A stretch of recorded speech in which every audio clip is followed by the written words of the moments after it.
Dear sister-in-law, she wanted to set me up with her women's group.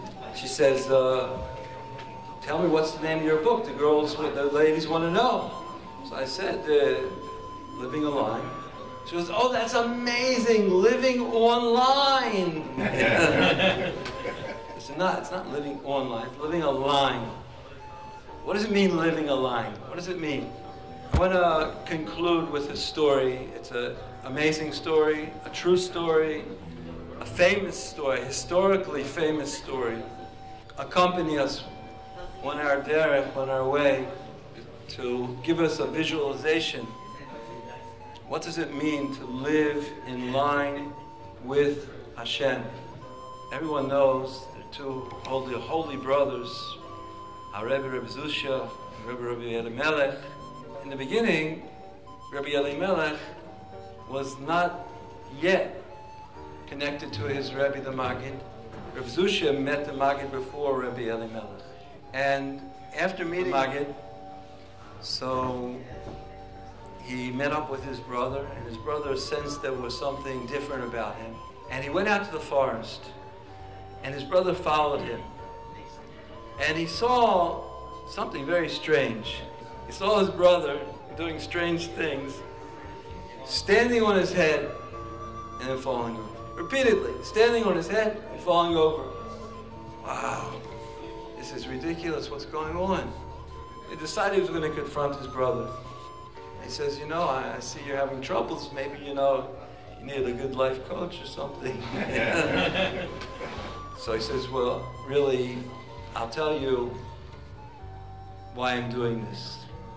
And he told him this story that changed his life, and I hope maybe somebody will touch somebody's heart.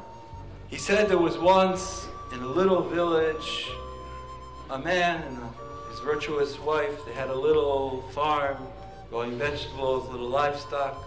And slowly things got better for them, little by little, making a better and better living, hiring hands, more and more livestock, till they built up a very nice business, bigger house, making good money.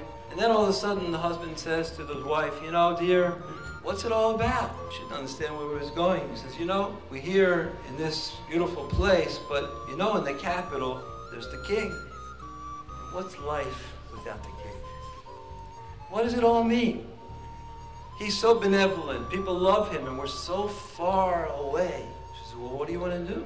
He goes, well, you know, we sell everything. We might not get a big place like this, but it'd be worth it to be near the king. She was a virtuous woman. She said, okay.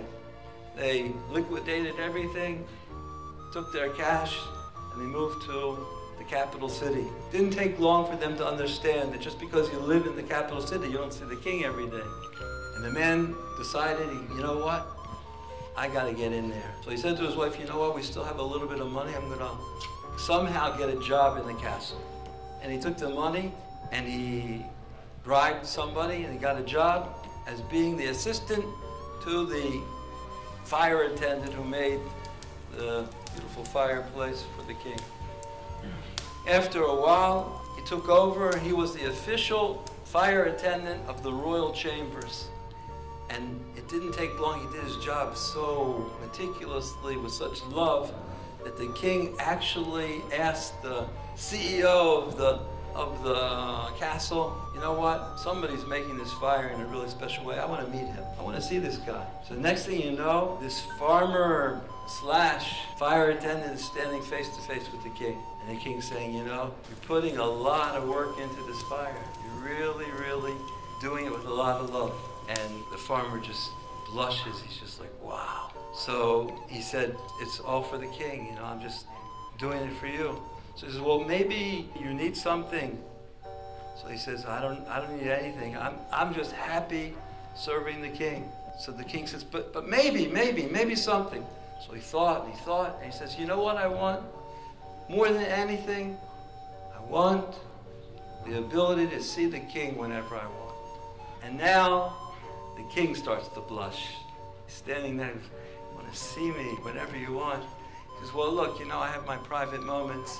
It's not possible to see me at all times, but you know what I'll do? I'm going to make for you a home in the chimney, and if I'm there on the throne, you'll be able to see me if you want. But of course, he had to go in the chimney with his feet up in the air. And every day before he lit the fire, he would go and he would look at the king reading the newspaper. He would see the king through that hole. That's how he saw the king, through his own special vantage point. And one day he saw in the royal chambers, the king was having a Rosh Chodesh Suda with the family, and evidently the prince had a little bit too much to drink, and he said something, and the king says, "You're out of here for a year. You're banished from the palace." And the prince, after a few days, was going crazy, just circling the royal grounds. So one day he was looking, and he sees feet dangling from the chimney. He says, "What's going on here? Is it a spy or something?" He looks in and he sees the royal fire attendant going down the chimney. He says, "What are you doing?" So he goes, "Come, I'll show you. I know the whole story. You won't believe this." And he lets him go down the chimney with his feet up into the air, looks through the hole and sees his father, and the prince is so happy. Wow, my father, I haven't seen him in a couple of days. I was with him all the time. Now he looks at him through the hole, and he says to the fire attendant, the prince says to the fire attendant, "Can I come tomorrow? Can I come every day? Can I use your hole? Can I see my father through your hole?" So he says, "No, you don't understand. You're the prince. You have a different way." And then Reb Zusha said to his brother Rabbi Elimelech, Ma'ilech, you're cut from a different cloth. You're royal. This is the way my teacher, the Maggid, told me that I have to align with Hashem, see Hashem. This is my derech. This is my shorsh neshama. We have different paths to the king. Each and every one of us has our own people. Some of us have to stand on our head. Some of us sit in chairs. Some of us do this mitzvah, and some of us do other mitzvahs. But we all have a reason that we're here.